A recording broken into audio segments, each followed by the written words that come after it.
কেমন করে ঘুমাও তুমি, ফজর করে কাজা। এমনও তো হতে পারে জোহরে জানাজা তোমার। এমনও তো হতে পারে জোহরে জানাজা।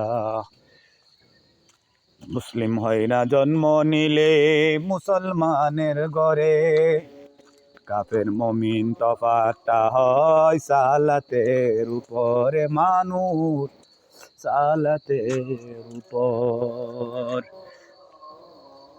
এ জীবনে নামাজ যেন, এই জীবনে সালাত যেন হয় না কবু কাজা। এমনও তো হতে পারে জোহরে জানাজা তোমার। এমনও তো হতে পারে জোহরে জানাজা। কেমন করে ঘুমাও তুমি, কেমন করে ঘুমাও তুমি, ফজর করে কাজা। এমনও তো হতে পারে জোহরে জানাজা।